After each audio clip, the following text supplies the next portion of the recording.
Hello, আসসালামু আলাইকুম। কেমন আছেন সবাই? আজকে আপনাদের বানিয়ে দেখাবো মজাদার চিকেন চিলি। তাহলে চলুন কিভাবে বানাই দেখে নিই। তো এখানে আমরা মুরগির বুকের মাংস নিয়ে নিয়েছি আর এটা আমি ছোট ছোট পিস করে নিয়েছি। সাইজগুলো আপনারা দেখতেই পাচ্ছেন কতটুকু নিয়েছি। তারপর এখানে দিয়ে দিয়েছি 1 চামচ আদা বাটা, 1 চামচ রসুন বাটা, 1 চামচ গোলমরিচের গুঁড়ো, 1 চামচ শুকনো মরিচের গুঁড়ো, সয়া সস আর স্বাদমতো লবণ। তারপর এখানে আমরা দিয়ে দিচ্ছি সামান্য পরিমাণে সয়াবিন তেল দিয়ে আমি এটাকে ভালো করে মিশিয়ে নিব।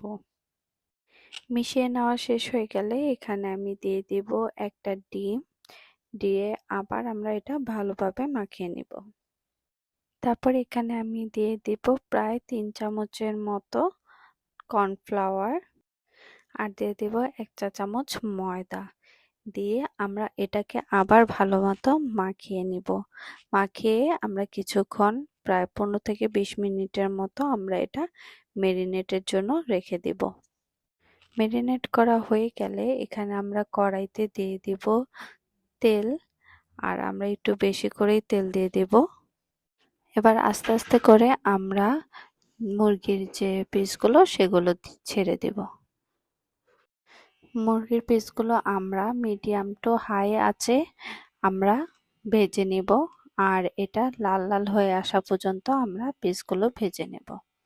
আর এখানে আমি একটা সস বানাবো। এখানে দিয়ে দিচ্ছি আমি 2 চামচ চিলি সস, তারপর এখানে দিয়ে দেব 2 চামচ সয়া সস আর দিয়ে দেব কেচাপ। এখানে আমি কেচাপ দিচ্ছি প্রায় 5 চামচের মতো। কেচাপ দিয়ে দেওয়ার পর এখানে সামান্য পরিমাণ পানি দিয়ে আমরা একটু এটা মিক্স করে রেখে দেব এক সাইডে। এখানে আমরা মুরগিটা ভেজে নিচ্ছি। এখানে আপনারা দেখছেন এক পাশ হয়ে যাওয়ার পর আমরা উল্টো পাশ আবার ভাজার জন্য দিয়ে দিচ্ছি। আর ঠিক এরকম ডার্ক ব্রাউন কালার চলে আসলে আমরা মুরগিগুলো নামিয়ে ফেলবো। মুরগিগুলো নামিয়ে ফেলার পর আমরা এখানে যে তেলটা বেঁচে যাবে সেই তেলের মধ্যেই আমরা দিয়ে দিব 1 চা চামচের মতো আদা কুচি আর 1 চা চামচ রসুন কুচি দিয়ে আমরা এটা কিছুক্ষণ ভেজে নেব।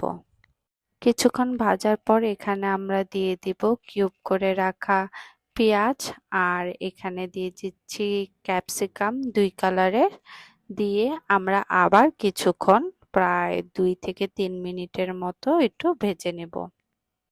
এখানে আমরা 4-5টার মতো কাঁচামরিচ কেটে দিয়ে দিব। দিয়ে আমরা যে ভেজে রাখা মুরগির মাংসগুলো ছিল সেগুলো আমরা এখানে দিয়ে দিব। দিয়ে আমরা আবার কিছুক্ষণ এটা ভেজে নেব। কিছুক্ষণ ভাজা হয়ে গেলে আমরা এখানে সেই যে সসটা আমরা বানিয়ে রেখেছিলাম সেই সসটা এখানে দিয়ে দেব। দিয়ে আবার কিছুক্ষণ ভেজে নেব।